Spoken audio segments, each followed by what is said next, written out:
The scorching heat has many people cranking up that AC, I bet, meaning those electric bills are also climbing. A PG&E rate hike just took effect this month, and they already have a proposal with the state for another hike. Yeah, oh boy, but let's break it down for you. On the 1st of this month, PG&E raised rates by 0.5%. Then next week, on the 12th, state regulators will vote on another increase. This one would be 2.7%. If that's approved, that would raise the average bill by about $6 a month.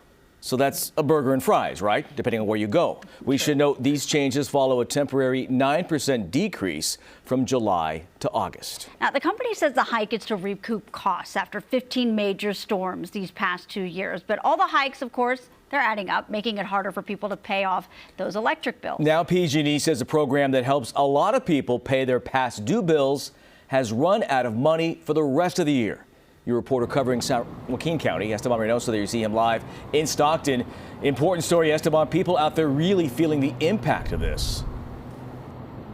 Tony and Marley, a lot of people are, so much so that some local organizations here in Stockton who help people apply for that REACH program, they had to turn people away because there's just no more money in the REACH program. That's what PG&E is telling us here today. Now, a lot of people here in Stockton are left shrugging their shoulders, not knowing what's next.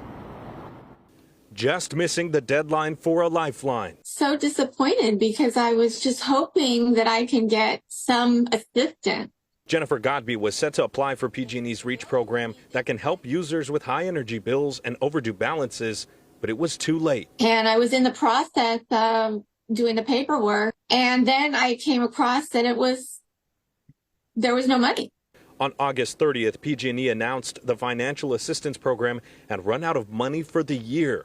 Godby lives in Stockton and is on PG&E's medical baseline program for her and her son's asthma, but still is seeing bills that are hundreds of dollars every single month. We have to keep the house at an even temperature. 1 month I got an $800 PG&E bill. Last PG&E bill was $500. These bills are just killing us. It's really killing us. Actually, an overwhelming response. PG&E spokesperson Jeff Smith says the company's shareholders saw the program run out of money in June, so they put $55 million back into the program, but that quickly ran out too. Record number of days over 105 degrees, which is obviously caused people to use their air conditioning more frequently. PG&E blames the heat and higher energy costs, but Godby, like many others, blames PG&E's rate hikes, 3 of them this year so far. They're this big monopoly, and they're just not caring about what they're doing to the little people. In January of this year, rates went up nearly 13%. Another energy increase in April before PG&E says they lowered rates in the first week of July